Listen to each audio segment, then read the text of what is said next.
नमस्कार दोस्तों, आप सभी का एक बार फिर से स्वागत है मेरे चैनल रीजनिंग अनलॉक्ड पे। मेरा नाम है राहुल मौर्य और आज की क्लास में हम जो टॉपिक पढ़ने वाले हैं वो है डायरेक्शन टेस्ट। आज की जो क्लास है ये इन कंटिन्यूएशन है फ्रॉम द प्रीवियस क्लास। इससे पहली क्लास में हमने डायरेक्शन टेस्ट के बिल्कुल बेसिक्स पढ़े थे। मैंने आपको बताया था थोड़ा ट्राइंगल्स के बारे में। मैंने आपको बताया था कि 8 डायरेक्शंस होती हैं, 2 परफेक्ट डायरेक्शंस के बीच में 90 डिग्री कंसिडर होता है, एक तिरछी और एक परफेक्ट के बीच में 45 होता है। आज हम इन डिग्रीज का यूज करेंगे क्वेश्चंस में। कई बार ऐसे क्वेश्चंस आते हैं जहां पे राइट लेफ्ट के साथ बताया जाता है कि वो राइट साइड टर्न लेता है इतने डिग्री पर। वो क्वेश्चंस हमने पिछली क्लास में नहीं किए थे, हमने बेसिक किए थे जिसमें या तो सिर्फ राइट या लेफ्ट टर्न होता था या फिर डायरेक्शन का नाम देकर टर्न कराए जाते थे। आज की क्लास में हम डायरेक्शन टेस्ट का अपर लेवल पढ़ेंगे, थोड़े कॉम्प्लिकेटेड क्वेश्चंस करेंगे और हम डायरेक्शन के आज हम लैंग्वेज स्पेसिफिक क्वेश्चंस भी करेंगे। लैंग्वेज स्पेसिफिक क्वेश्चंस का मतलब होता है एक पर्टिकुलर लैंग्वेज दी जाती है और हमें उस लैंग्वेज के हिसाब से ही अपनी फिगर ड्रॉ करनी होती है। इससे कई वैरायटीज बन सकती हैं, डिफरेंट, हर एक वैरायटी अपने आप में अलग होती है। तो कोशिश करेंगे हम आज मैक्सिमम वैरायटीज कवर कर लें और बाद में हम शैडो वाले क्वेश्चंस भी करेंगे। सो हम 1 बाय 1 करके आज जितने भी अच्छे वैरायटीज हैं वो सारी कवर करेंगे। सो शुरू करते हैं हम आज की क्लास। सो देखिए यहाँ पे मैंने फर्स्ट वैरायटी का क्वेश्चन लिखा हुआ है, इसको मैं एक बार हिंदी में पढ़ देता हूँ और एक्सप्लेन कर देता हूँ। इस क्वेश्चन में बोला गया है a man put his clock on a table in such a way that. बोला गया है कि एक आदमी ने अपने एक मेज पर अपनी घड़ी कुछ इस प्रकार से रखी कि जब उस घड़ी में 6 बजे थे तो उसकी छोटी सुई मतलब आर हैंड, तो उसकी छोटी सुई नॉर्थ में थी। ठीक है, उसने घड़ी कैसे रखी है? देखो हम जानते हैं कि जो नॉर्मल घड़ी होती है इस तरीके से, घरों में जो नॉर्मल घड़ी लगी होती है 12, 3, 6 और 9, जब उस घड़ी में 6 बजते हैं तो ये हमारी छोटी सुई होती है साउथ में, परफेक्ट साउथ में, और बड़ी सुई होती है परफेक्टली नॉर्थ में। पर इस इंसान ने अपनी घड़ी कैसे रखी है? उल्टी रखी है। इसलिए जिस समय उसकी घड़ी में 6 बजे थे तो उसकी छोटी सुई उत्तर दिशा की ओर थी। तो कहा है जब इसी घड़ी में 3:45 यानी कि 3:45 बजेंगे तो बताओ उसकी दोनों सुइयां किन दिशाओं में होगी। अब आप ध्यान से देखो, ये है नॉर्मल घड़ी जो सीधे ढंग से रखी जाती है, पर इस इंसान ने अपनी घड़ी कैसे रखी है? इसने उल्टी रखी है। इसका मतलब यहाँ पर है 6, यहाँ पर है 9, यहाँ पर है 3 और यहाँ पर है 12। ठीक है, यहाँ पे मैं लिख देता हूँ 1, 2, 4, 5, 7, 8, 10, 11। ठीक है, इस प्रकार से इसने घड़ी रखी है। जब इस प्रकार से घड़ी रखेगा, देखो घड़ी को तो अपने हिसाब से चलना है। जब उस समय 6 बजते हैं तो हम जानते हैं कि छोटी सुई करेक्ट 6 पर होती है और hमारी बड़ी सुई करेक्ट 12 पर होती है। तो इस प्रकार से इससे घड़ी रखी है। ये है हमारी सही और ये है रिवर्स फॉर्म में।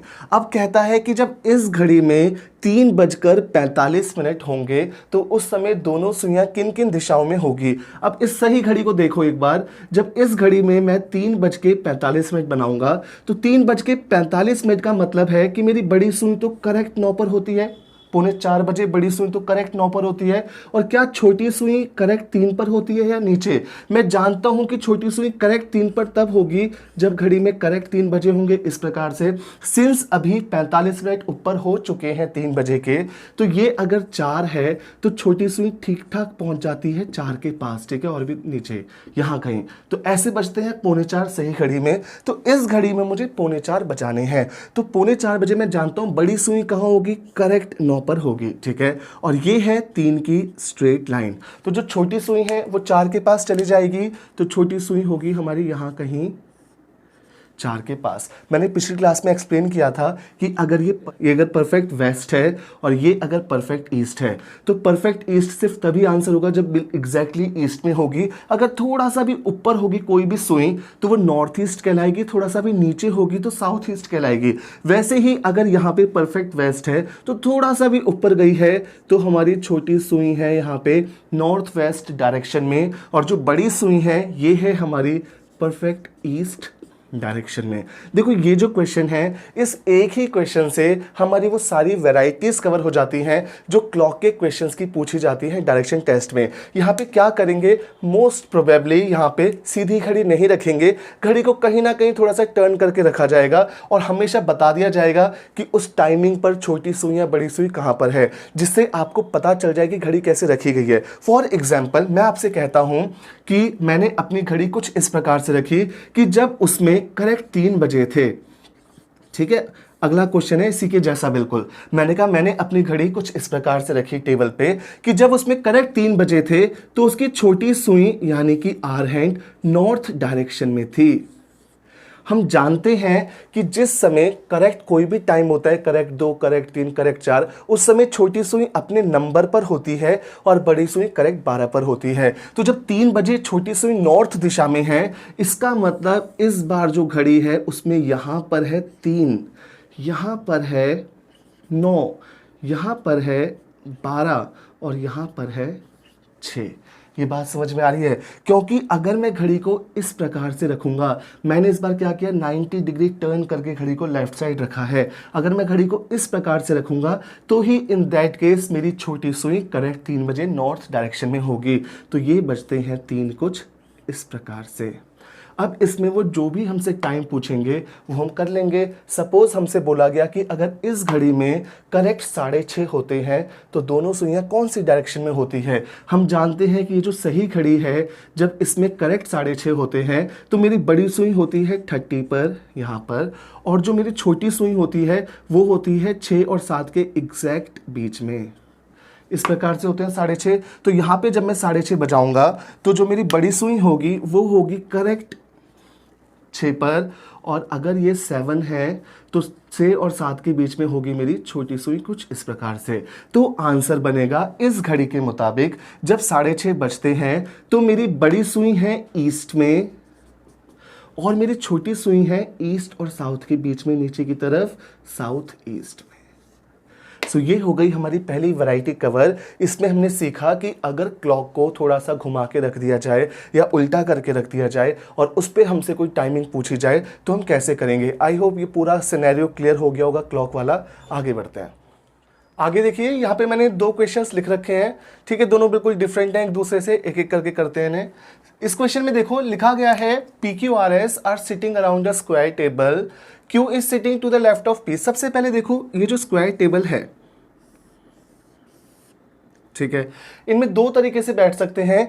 या तो लोग कॉर्नर्स पे बैठ सकते हैं या साइड्स पे बैठ सकते हैं। 4 ही लोग हैं, 4 कॉर्नर्स हैं, 4 साइड्स हैं। सबसे पहले इसमें बिल्कुल कंफ्यूज मत होना कि हम जो फेस है PQRS का जो फेस है वो टुवर्ड सेंटर रखें या ऑपोजिट फ्रॉम द सेंटर रखें। याद रखिएगा कभी भी अगर मेंशन नहीं है ना कि PQRS, सिर्फ इतना लिखा है कि PQRS are sitting around the circular table, are sitting around the square table और डायरेक्ट कंडीशंस गिवन है, तो याद रखना बाय डिफॉल्ट ऑलवेज उनका फेस सेंटर की तरफ रखते हैं। अगर वो चाहते हैं उनका face opposite to the centre हो तो उन्हें मेंशन करनी पड़ेगी ये चीज क्वेश्चन में। जब तक मेंशन नहीं है तब तक बाय डिफॉल्ट हमेशा सेंटर में रखिएगा। अब देखो 2 चीजें हैं। अगर मैं सिर्फ इतना पढ़ता हूं PQRS are sitting around the square table, तो यहां पे ये स्क्वायर टेबल है, ठीक है, थोड़ा सा ऐसे टिल्ट हो रखा है, इसको कंसिडर कर लेना आप। और ये है एक स्क्वायर टेबल।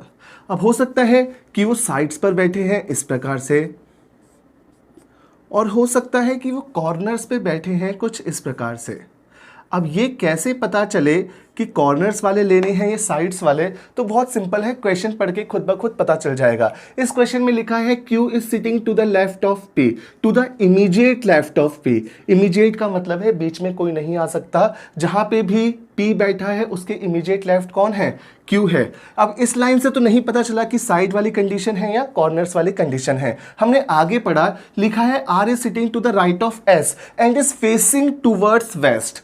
R जो है वो S के दाएं ओर बैठा है और उसका चेहरा पश्चिम दिशा की ओर है। तो अब आप मुझे एक बात बताएं, क्या इन 4 एरोज में किसी का भी चेहरा पश्चिम की ओर है? ये सारी की सारी तिरछी डायरेक्शंस हैं, ठीक है। वो डायरेक्शंस अब आपको याद हो ही गई होंगे, वो जो 8 एरोज बनाए थे। याद रखिएगा जब वो वेस्ट की तरफ फेस करके बैठा है, सिंस इसमें कोई वेस्ट है ही नहीं, इसका मतलब ये वाली कंडीशन लगाई गई है। इसका मतलब इस क्वेश्चन में PQRS को साइड्स पे बिठाया गया है। अब हम क्वेश्चन करते हैं। पहले लिखा था Q is sitting to the immediate left of P। हम ये जानते हैं कि Q है जो वो P के इमीडिएट लेफ्ट है, ठीक है। इसके लेफ्ट साइड है, इमीडिएट बीच में कोई नहीं है, बट हम इस लाइन से यहाँ पे तो फिट नहीं कर सकते, हमें नहीं पता P कहाँ पर है। हमने अगली लाइन पढ़ी, R is sitting to the right of S and is facing towards west. इन चारों एरोज में से सिर्फ एक ही एरो ऐसा है जो वेस्ट की तरफ फेस करके बैठा है और वो है R।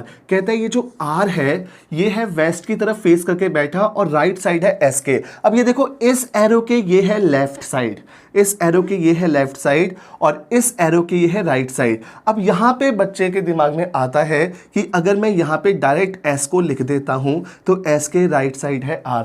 तो बच्चे सोचेंगे कि सर यहाँ पे तो इमीडिएट लेफ्ट नहीं है, तो आपने S के इमीडिएट लेफ्ट ही क्यों रखा R को? तो सीधी बात है बच्चों, जब मैं जानता हूँ Q P के इमीडिएट लेफ्ट है, अगर मैं इनमें से यहाँ पे S को रख देता हूँ, यहाँ पे तो हो नहीं सकता इसके लेफ्ट बनेगा, कहीं पे भी रखता हूँ इसके अलावा मैं S को, तो जो बाकी दो एरोज बचेंगे उनके लिए इमीडिएट लेफ्ट नहीं बन पाएगा। इस रीजन से R की पोजीशन आएगी यहाँ वेस्ट की तरफ और S हो जाएगा यहाँ पे, S के राइट साइड है R। अब जो बचे हैं दो लोग उनको ध्यान से देखो, बोला गया है Q is sitting to the immediate left of P। अगर Q is sitting to the immediate left of P है तो अगर मैं इसे P मानता हूं तो उसके इमीडिएट लेफ्ट Q बन नहीं सकता। इसका मतलब ये है P और इसके इमीडिएट लेफ्ट बन जाएगा Q। हो गए चारों लोग फिट। फिर हमसे कहा गया था कि who is facing toward south, तो इन चारों में से साउथ की तरफ कौन फेस करके बैठा है? Q। तो हमारा आंसर बन गया Q। क्लियर है ये क्वेश्चन? अब अगला क्वेश्चन देखो, ये जो क्वेश्चन है इसमें बोला है कि अजय स्टार्ट्स वॉकिंग, ये नहीं बताया कौन सी डायरेक्शन में ही स्टार्ट्स वॉकिंग, सिर्फ इतना लिखा है कि Ajay starts walking and covers 10 metres. उसके बाद बोला he turns to his right covers 15 metres, he then turns to his left and cover 10 metre, finally he turns to his left again and covers 30 metre. फिर last में बोला है कि now he is facing towards east. सबसे अंतिम दिशा given है उसकी last में, जब उसने सारे टर्न ले लिए तो जो फाइनली उसकी डायरेक्शन है, फाइनल फेस है वो ईस्ट की तरफ है। तो हमसे पूछा गया है from which direction did he start his journey, उसने कौन सी दिशा से चलना शुरू किया था। अब आप एक चीज ध्यान से सुनिएगा, इस क्वेश्चन को करने के दो तरीके हैं। एक तरीका तो ये है कि आप सबसे पहले उसका लास्ट फेस बना दो। लास्ट में जो उसका फेस था वो ईस्ट की तरफ था, तो मैं पहले ही लास्ट में उसका फेस ईस्ट की तरफ बना दूं और जो लास्ट डिस्टेंस था वो उसने 30 मीटर्स कवर किया था। तो ये हो गया 30 मीटर्स, 30 मीटर्स। और फिर यहां से रिवर्स में क्वेश्चन पढ़ के मैं बनाता जाऊं, ठीक है। पर ये जो तरीका है ना, ये फ्लॉप मेथड है, इससे कभी भी मत कीजिएगा क्योंकि ये टाइम टेकिंग है। मैं आपको बताता हूं कैसे करना, वो ऑलवेज वर्क करेगा।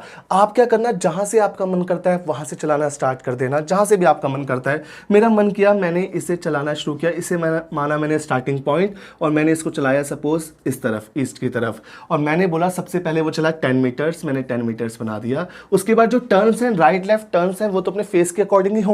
फिर वो राइट टर्न लेता है और चलता है 15 मीटर, तो राइट टर्न लेता है और चलता है 15 मीटर्स। उसके बाद वो लेफ्ट टर्न लेता है और चलता है 10 मीटर्स, फिर वो लेफ्ट टर्न लेता है और चलता है 10 मीटर्स, और लास्ट में वो फिर से लेफ्ट टर्न लेता है और चलता है 30 मीटर्स, फिर से लेफ्ट टर्न लेता है और चलता है 30 मीटर्स, ठीक है, यहाँ तक।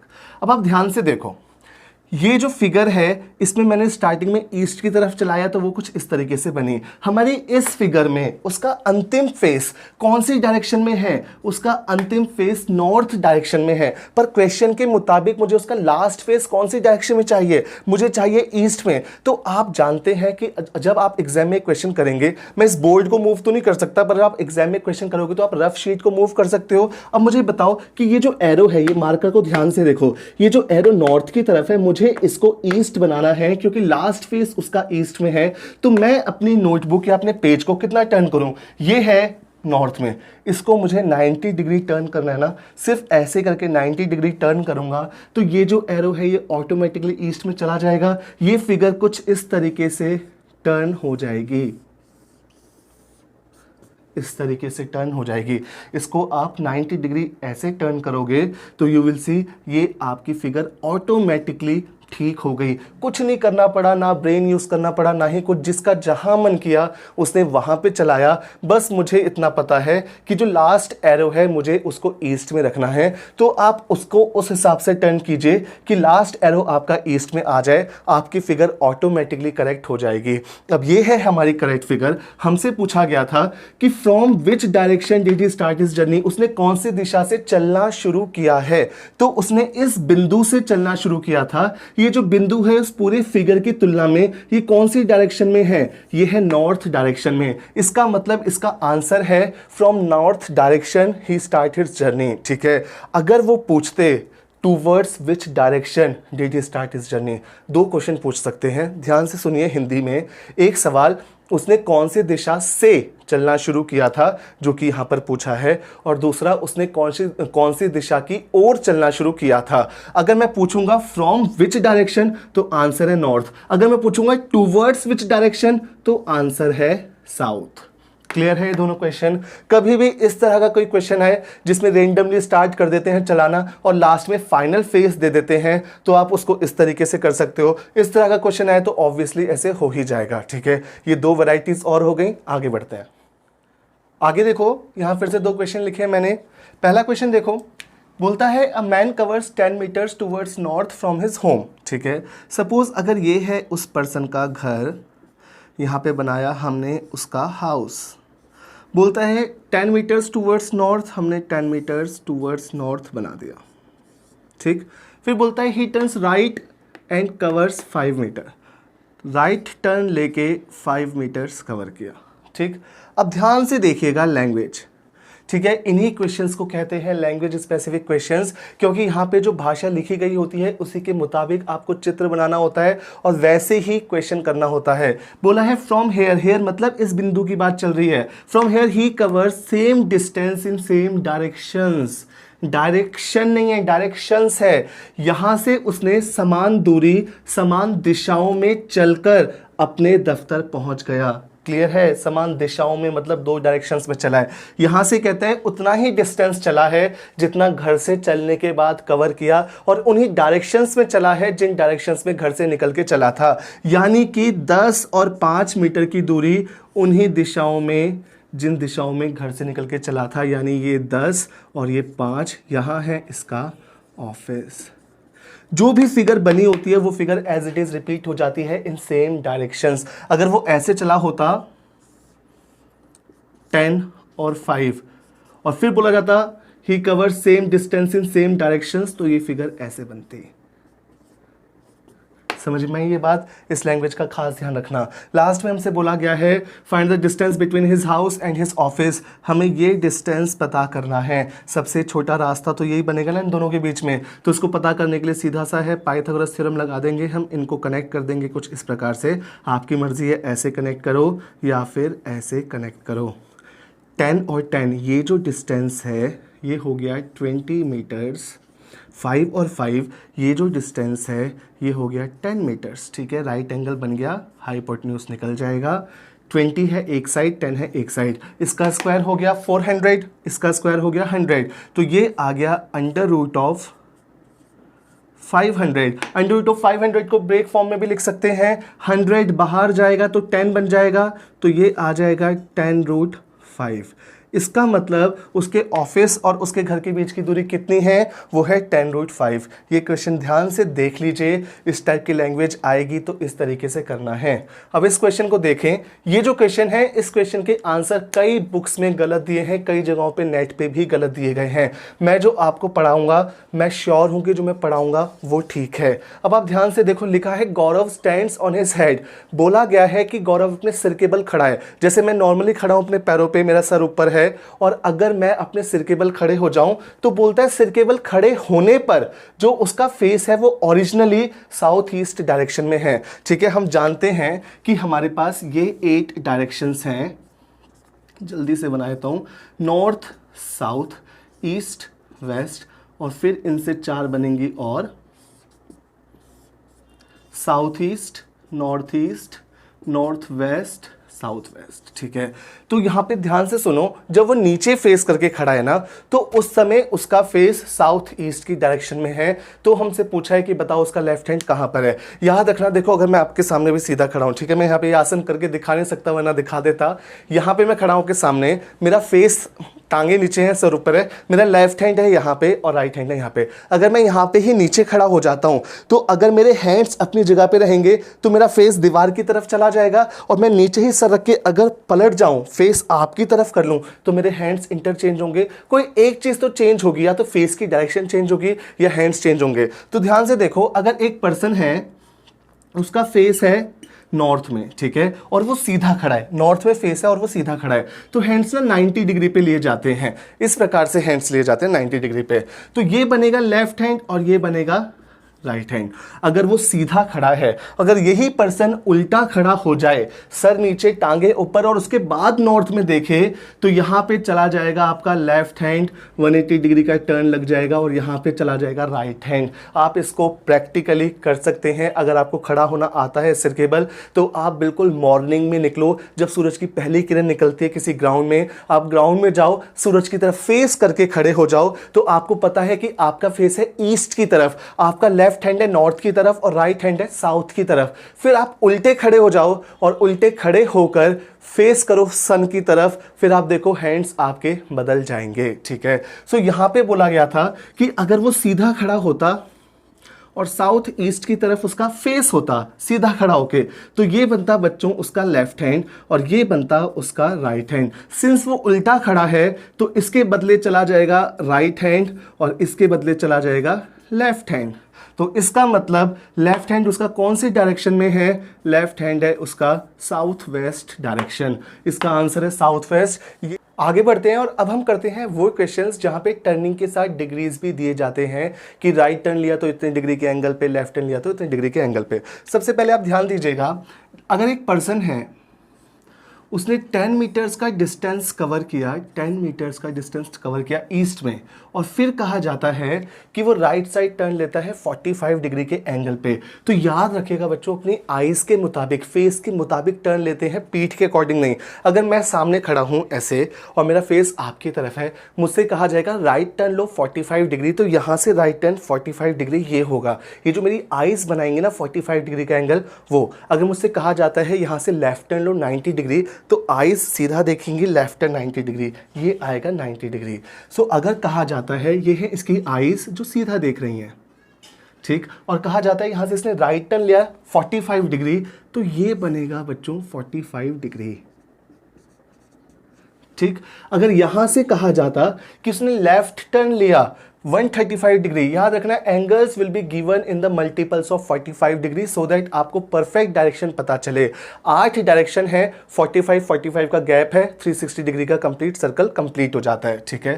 सो यहां से अगर कहा जाता है कि उसने लेफ्ट टर्न लिया 135 डिग्री, तो ये हुआ बच्चों 45 left, 90 left, 135 degree left. Clear? एक और देखो, अगर यहां से एक पर्सन चला 10 मीटर्स, ठीक, यहां पे वो खुद खड़ा है और उसकी आईज है ऐसे।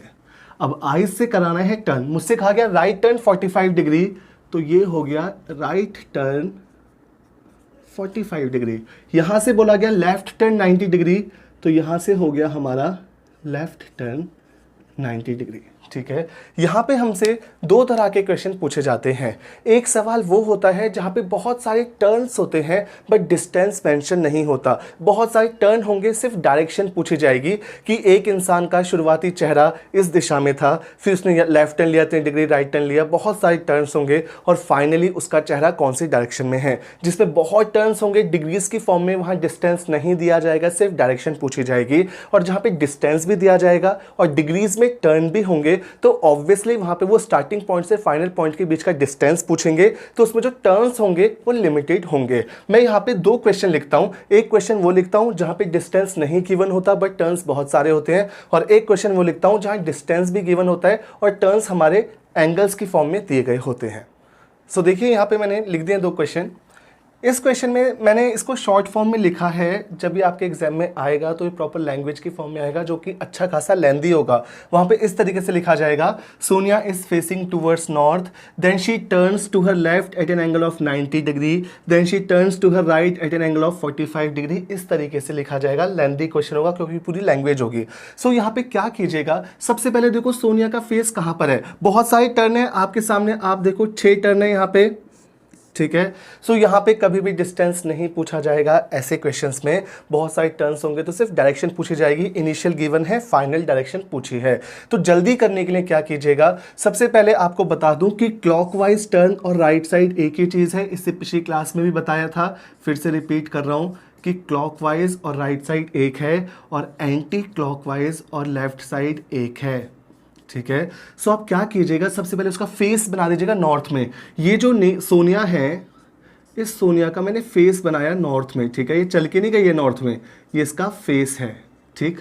फेस बना दिया इसका नॉर्थ में। उसके बाद आप क्या करना, सारे लेफ्ट टर्न वाले एक जगह ऐड कर लेना और सारे राइट टर्न वाले एक जगह ऐड कर लेना। यहाँ पे तो आपको सीधा दिख रहा है कि लेफ्ट 90 राइट के 90 से कट जाएगा, राइट 45 लेफ्ट के 45 से कट जाएगा, बट वहाँ पे ऐसे एकदम से नजर नहीं आएंगे। तो आप क्या करना, सीक्वेंस में ऐड ऑन कर लेना। लेफ्ट है 90 डिग्री, उसके बाद एंटी क्लॉकवाइज भी लेफ्ट होता है, तो 90 डिग्री और 180 हो गया 270 डिग्री। उसके बाद 45 डिग्री है लेफ्ट, तो 270 और 45 हो गया 315 डिग्री। तो ये जो लेफ्ट टर्न है, इस लेफ्ट टर्न के हिस्से में कितने डिग्री गए, इसके हिस्से में गए 315 डिग्री। उसके बाद राइट साइड वाले एक जगह ऐड ऑन कर लो, 45 degree right side, 135 degree right side, ये हो गए 45 और 135 180 डिग्री। उसके बाद देखो राइट साइड 90, 180 और 90 270 डिग्री। तो राइट साइड के हिस्से में कितने डिग्री गए, 270 डिग्री। अब आप इन दोनों का डिफरेंस देखो, इन दोनों का डिफरेंस अगर आप देखोगे तो आपको मिलेगा 45 डिग्री। और इन दोनों में जीता कौन, विनर कौन है, लेफ्ट टर्न है, क्योंकि लेफ्ट टर्न बड़ा है तो लेफ्ट टर्न की तरफ है ये 45 डिग्री। 270 से 270 कैंसिल आउट हो गया, लेफ्ट टर्न के पास कितने बचे, 45। यानी कि इनिशियल डायरेक्शन से सिर्फ एक टर्न कराना था लेफ्ट साइड 45 डिग्री का, तो लेफ्ट साइड 45 डिग्री का टर्न करा दिया। ये आ गया आंसर नॉर्थ वेस्ट। इसका मतलब अभी सोनिया का फेस कौन सी डायरेक्शन में है, नॉर्थ वेस्ट की डायरेक्शन में है। याद रखना बच्चों, इस तरह का क्वेश्चन आएगा तो ऐसे करना, ऑलवेज आंसर मिलेगा और बहुत जल्दी हो जाएगा। सारे लेफ्ट टर्न एक जगह ऐड, राइट टर्न एक जगह ऐड, उनका डिफरेंस देखो किसकी तरफ है, जो विजेता है उसकी तरफ उतने डिग्री का टर्न करा दो, आंसर आ जाएगा। अब हम करते हैं ये वाला क्वेश्चन। इस क्वेश्चन में अगर आप ध्यान देंगे तो इस क्वेश्चन में हमें एक डिग्री की फॉर्म में टर्न दिया है और जो डिस्टेंस है वो भी रूट की फॉर्म में दिया है। तो ध्यान से देखो इस क्वेश्चन को। सबसे पहले मेंशन है कि Neha covers 10 metres towards north. तो नेहा ने ये माना मैंने स्टार्टिंग पॉइंट, इसने 10 मीटर्स कवर किए टूवर्ड्स नॉर्थ, ठीक। यहां पहुंची, यहां पहुंचकर इसकी आईज सीधा देख रही हैं। बोला गया she turns to her right at an angle of 45 degree. यहां से आईज सीधा थी, 45 डिग्री पे टर्न लेकर कितना चली, 3√2 मीटर्स और यहां पहुंची 3√2। अब बोला है डिस्टेंस इनिशियल और फाइनल का, ये डिस्टेंस पता करना है। तो हम जानते हैं कि इस पे डायरेक्ट पाइथागोरस थ्योरम तो नहीं लग सकती, क्योंकि वो लगती है परफेक्ट 90 डिग्री के एंगल पे, राइट एंगल ट्रायंगल पे। यहाँ तो 90 डिग्री नहीं है। सो देखो ये जो क्वेश्चन है, इस क्वेश्चन में ऑलवेज वो इस तरह के क्वेश्चन में, पर्टिकुलरली इस तरह के क्वेश्चन में, ये जो डिस्टेंस दिया जाएगा ना, यहाँ पे कुछ भी हो सकता है, 5, 7, 3, 11, पर उसके साथ √2 ही दिया जाएगा। उसका कारण है क्या, ध्यान से देखिए।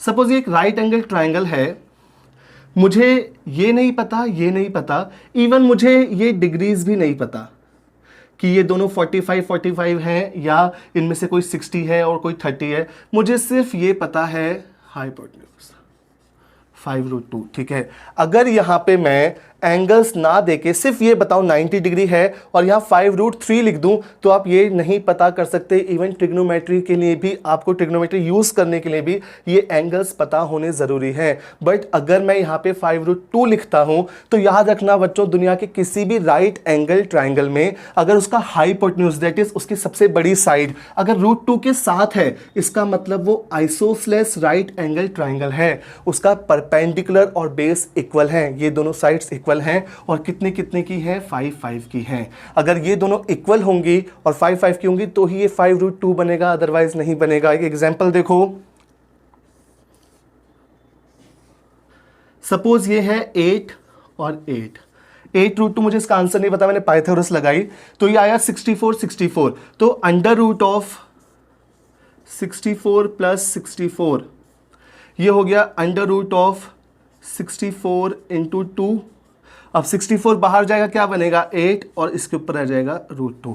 ये कब संभव है? सिर्फ तभी संभव है जब किसी राइट एंगल ट्राइंगल की दोनों साइड्स इक्वल हों, तभी ये √2 के साथ आएगा। नहीं, लास्ट चीज आपको बता दूं कि ये जो परफेक्ट स्क्वायर होता है, परफेक्ट स्क्वायर, इसके डायगोनल का जो शॉर्टकट है, ठीक है, हम बोलते हैं कि अगर ये है ए तो हम बोलते हैं बताओ इसका डायगोनल क्या होगा? हम कहते हैं √2a। तो ये कहाँ से आया? पाइथागोरस थ्योरम की ही हेल्प से आया। किसी भी राइट एंगल ट्राइंगल की अगर दो साइड्स इक्वल हैं 5 और 5 तो ये बनता है 5√2। इसको मैं ज्वाइन कर दूं ऐसे तो आ जाएगा 5 और 5 आ गया ये परफेक्ट स्क्वायर, और परफेक्ट स्क्वायर का डायगोनल क्या आ गया? 5√2, ठीक है। सो ये चीज़ें इंटरलिंक्ड होती हैं। रेक्टेंगल्स और स्क्वायर्स के डायगोनल्स के फॉर्मूले पाइथागोरस थ्योरम की हेल्प से ही आए हैं। सो यहाँ पर देखो इस चीज़ को हम कैसे यूज़ करेंगे। अगर मुझे ये डिस्टेंस पता चल जाए और ये डिस्टेंस पता चल जाए, ध्यान से देखो, ये डिस्टेंस पता चल जाए और ये डिस्टेंस पता चल जाए, तो पाइथागोरस थ्योरम की हेल्प से मैं इस क्वेश्चन को कर लूँगा। अब देखो यहाँ पे मार्कर का है ब्लैक। अब यहाँ पे अगर मैं इसको ज्वाइन करता हूं, ठीक है, यहां पे नजर ना आए भले, ये जो है ये ट्राइंगल, ये और ये, इसमें ये 3√2 था। 3√2 का मतलब ये साइड और ये साइड पक्का इक्वल है। कितने की? 3 और 3 की। हम जानते हैं डिस्टेंस 10 है तो ये डिस्टेंस हो जाएगा यहाँ से यहाँ तक का 10। तो ऊपर वाले पॉइंट से यहाँ तक का टोटल डिस्टेंस कितना हो गया? 13। और ये जो था 3 था, उसके नीचे ये आ गया 3। अब ये साइड आ गई हमारी 13 और ये साइड आ गई 3। तो 13 और 3 पे पाइथागोरस थ्योरम लगाओ, आंसर 13 का हो जाएगा 169, इसका हो जाएगा 9, तो ये आ जाएगा अंडर रूट ऑफ 178 आंसर। ये जो क्वेश्चन है ये काफ़ी बुक्स में अवेलेबल नहीं है, और आप डायरेक्शन टेस्ट के कोई भी यूट्यूब पे वीडियोस देखो, उनमें भी इस तरह के क्वेश्चन जनरली गिवन नहीं है। सो ध्यान से आप इस क्वेश्चन को देख लो, समझ लो। यहाँ पे डिस्टेंस गिवन नहीं था, इस हिसाब से करना हमेशा हो जाएगा। यहाँ पे डिस्टेंस गिवन है और डिस्टेंस गिवन पे जब टर्न कराया गया है 45 डिग्री, 135 डिग्री कुछ भी, तो ये जो डिस्टेंस होगा ना तिरछा, ये √2 के साथ दिया जाएगा, सो दैट इसे आप ब्रेक डाउन कर पाओ। इसमें कुछ एक्सेप्शनल केसेस भी होते हैं, वो पढ़ने की जरूरत नहीं है क्योंकि वो एग्जाम में आते ही नहीं है। सो आप इतना पढ़ो, that will be enough for you, ठीक है। ये क्लियर है। सो हम आगे बढ़ते हैं, इसके जैसा एक क्वेश्चन और कर लेते हैं, सो दैट जो बच्चे कुछ डाउट हैं वो भी अच्छे से क्लियर हो जाएं। सो ध्यान से देखो, इस बार हमसे कहा गया, यहां बनाता हूं, कि एक पर्सन ने 20 मीटर्स डिस्टेंस ट्रेवल किया टूवर्ड्स ईस्ट। एक पर्सन ने 20 मीटर्स डिस्टेंस ट्रेवल किया टूवर्ड्स ईस्ट। यहां से अब आइज तो सीधा देख रही होंगी उसकी, यहां से उसने टर्न लिया लेफ्ट साइड 135 डिग्री का, टर्न लिया उसने लेफ्ट साइड 135 डिग्री का और कवर किया 5√2 मीटर्स का डिस्टेंस। अब मैं जानता हूं कि ये 20 मीटर की लाइन इतनी लंबी बनाई है, यहां से लेफ्ट टर्न होता है ऊपर की तरफ, तो ये हो जाएगा 45 डिग्री, ये हो जाएगा 90 डिग्री, और ये हो जाएगा लेफ्ट टर्न 135 डिग्री। अब ये आपके ऊपर डिपेंड करता है बच्चों, यहाँ पे आप 5√2 की लाइन कितनी लंबी बनाओगे। देखो एक कुछ चीज़ें आप ध्यान से सुनो, जैसे ये है एक पर्सन, वो 10 मीटर्स चला नॉर्थ में, फिर राइट टर्न लेके चला 5 मीटर्स, और फिर यहाँ से राइट टर्न लेके वो चला 5√2 मीटर्स, यहाँ से राइट टर्न लेके। अब कोई बच्चा अगर 5√2 की लाइन इतनी लंबी बना देगा तो क्या उसका सही आंसर आएगा? Obviously not. यहाँ पे 5√2 है तो अब √2 को रफली 1.5 मान लो, ठीक है, अप्रॉक्सीमेटली। तो अगर आप इसे 1.5 भी मानते हो तो 5 × 1.5 7.5। अब 7.5 की लाइन 10 से बड़ी थोड़ी हो सकती है, 10 के बराबर भी नहीं हो सकती है, इससे छोटी रखनी पड़ेगी यहाँ कहीं। वैसे ही अगर कोई 5√2 का डिस्टेंस यहाँ पे पहुंचा दे ऐसे करके, तो उसका आंसर कैसे ठीक आएगा। मैंने ये चीज़ देखी है क्लास लेते टाइम, कुछ बच्चे कर देते हैं मिस्टेक, सो आप मत करना। इसलिए मैं बार बार यहाँ पे आपको क्या करा रहा हूँ, बार बार आपको यहाँ पे बता रहा हूँ कि ये गलती मत करना। सो मैंने यहाँ पे 5√2 7.5 की लाइन लगभग इतनी तो बनाऊंगा, जब 20 कितनी बनाई है, तो मैंने बोला है फाइनल पॉइंट और इनिशियल पॉइंट के बीच का डिस्टेंस बताओ। अब हमें डिस्टेंस निकालना है ये वाला, ठीक है। अब इसके लिए मैं इसको नीचे ज्वाइन कर लेता हूँ इस प्रकार से, ये देखो। अब ये जो ट्राइंगल है ये और ये, ठीक है, ये डिस्टेंस दिया है 5√2, तो ये इक्वल हो जाएंगी लाइन, और इक्वल कितने कितने की हो जाएंगी, 5 की और 5 की। अब ये आ गया 5, ये है 5, यहाँ से यहाँ तक का टोटल डिस्टेंस 20 था, ये 5 कम हुआ, तो यहाँ से यहाँ तक का ये डिस्टेंस कितना बचा, 15। अब आप ध्यान से देखो, राइट एंगल ट्राइंगल बन गया, ये है 5, ये है 15, ये निकल जाएगा आपका। 15 का स्क्वायर होता है 225, 5 का होता है 25, ये आ गया √250। √250 में से 25 बाहर जाएगा, तो ये बन जाएगा 5√10। अगर वो कहता है डिस्टेंस कितना है, तो हम कहते हैं 5√10 है। वो कहता है कि फाइनल पॉइंट इनिशियल पॉइंट के रेफरेंस में कौन सी डायरेक्शन में है, तो तिरछा एरो होती है नॉर्थ ईस्ट। इसका मतलब वो नॉर्थ ईस्ट डायरेक्शन में है इनिशियल पॉइंट के रेफरेंस में, और 5√10 डिस्टेंस पर है। यहाँ तक क्लियर है। आई होप जितना मैंने पढ़ाया आपको अच्छे ढंग से समझ में आया होगा। तो बच्चों हम एक काम करते हैं, आज की क्लास को हम यहीं पे ओवर करते हैं। इसके बाद हम एक क्लास और लेंगे डायरेक्शन टेस्ट की, उसमें मैं आपको पजल फॉर्म के क्वेश्चंस कराऊंगा जो बैंक पीओ में आते हैं। एसबीआई पीओ लो, आईबीपीएस पीओ लो या आरआरबी का पेपर लो, कोई भी बैंकिंग स्पेसिफिक या आप कह लीजिए कोई भी इंश्योरेंस वाला एलआईसी का पेपर लो, उसके प्रीलिम्स में आपको डेफिनेटली डायरेक्शन टेस्ट का 3 to 4 मार्क का एक बड़ा सा क्वेश्चन मिलेगा, थोड़ी सी पजल की फॉर्म में। और सिंपल वेरिएशन जिसमें डायरेक्शन टेस्ट यूज किए जाते हैं सिटिंग अरेंजमेंट में, सिंपल क्वेश्चंस में, उनको भी मैं कवर कराऊंगा नेक्स्ट क्लास में। और उसके बाद ही मैं आपको शैडो का कंसेप्ट भी पढ़ा दूंगा, सो दैट आज की क्लास बहुत ज्यादा लेंथी ना हो। हमने जितना पढ़ा है आज के लिए मोर देन सफिशिएंट है। सो बच्चों आपसे मिलते हैं नेक्स्ट क्लास में। आप देखिए यहाँ पे मैं आपको हर चीज पढ़ा रहा हूँ, बहुत डिटेल में सारे क्वेश्चंस करा रहा हूँ, अच्छे अच्छे केसेस पढ़ा रहा हूँ जो जनरली आपको अवेलेबल नहीं होते। सो आप प्लीज मुझे सपोर्ट करें, मेरे चैनल को सब्सक्राइब करें, अपने फ्रेंड्स के साथ शेयर करें, वीडियोस पसंद आए तो उन्हें लाइक करें। सो मिलते हैं आपसे नेक्स्ट क्लास में। Thank you.